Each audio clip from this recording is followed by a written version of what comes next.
What if the world never had to worry about oil again? China says it has a reactor running on a fuel America discovered decades ago, then abandoned.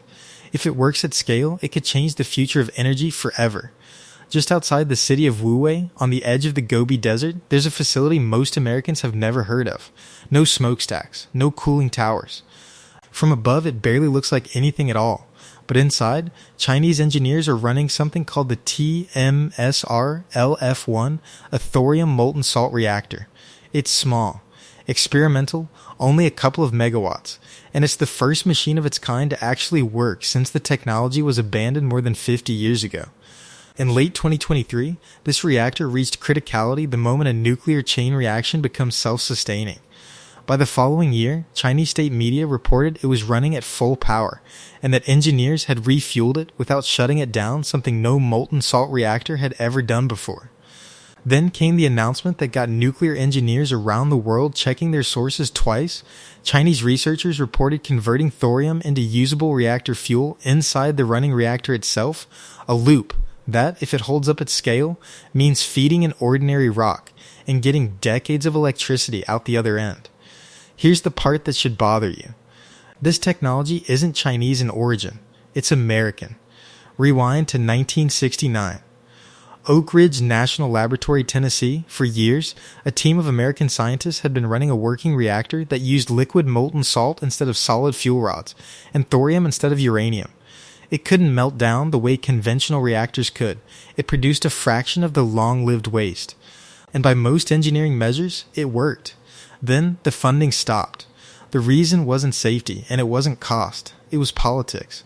The Cold War nuclear program was built around producing material for weapons, and the thorium fuel cycle was a poor fit for that mission.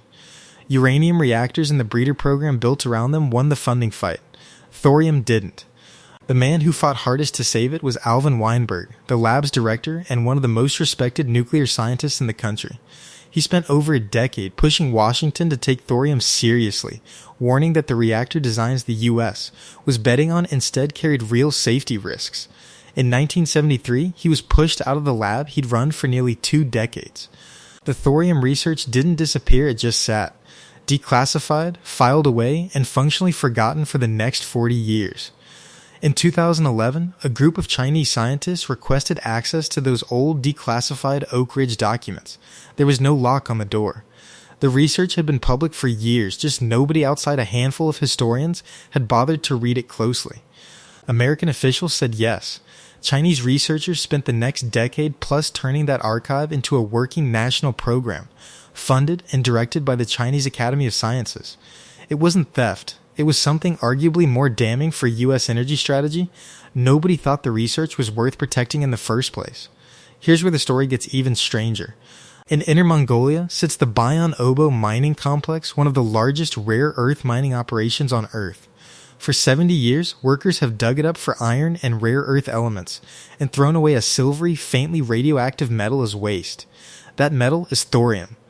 Chinese geologists have surveyed the site and identified reserves large enough that a single mining complex could theoretically supply enormous amounts of low-carbon power for generations, and it's not the only deposit like it.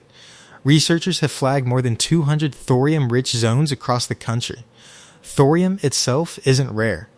It shows up in mining waste, beach sand, and ordinary rock all over the world. The reason nobody built an industry around it is simple. Nobody thought it was worth the trouble. China just decided it was. Uranium is geographically picky. A handful of countries, Australia, Kazakhstan, Canada, control most of the world's supply, which makes nuclear power a diplomatic game as much as an engineering one. Thorium doesn't have that problem. It's found almost everywhere, and it's typically a byproduct of mining that already happens, which means the fuel is, in a sense, already being dug up and thrown away. And the reactor design itself solves nuclear power's oldest fear. In a molten salt reactor, the fuel is already dissolved in liquid. If temperatures spike beyond safe limits, a plug at the base of the reactor simply melts. No pumps, no backup generators, no human intervention, and the fuel drains safely into a containment tank. No Fukushima, no Chernobyl, just physics doing the job automatically. That combination abundant fuel, meltdown-resistant design is exactly why Alvin Weinberg spent his career trying to get someone in Washington to listen.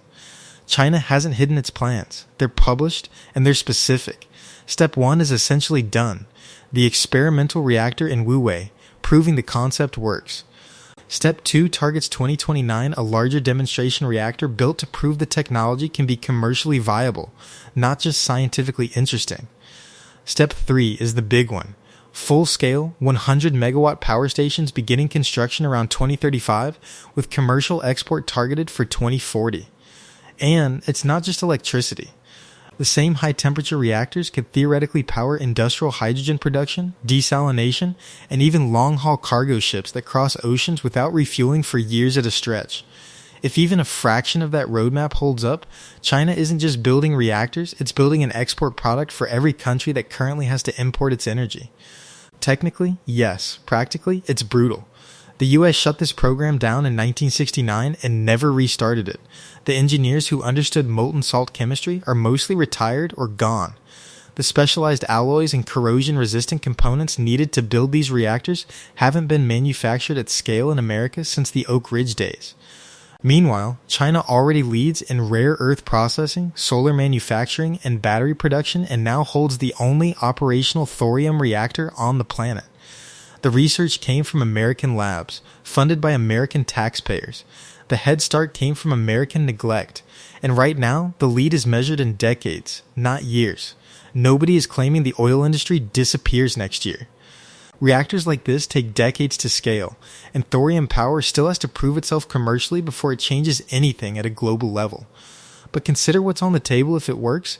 Countries that currently spend billions importing oil and gas could instead buy a handful of reactors and a shipping container of fuel and be set for generations.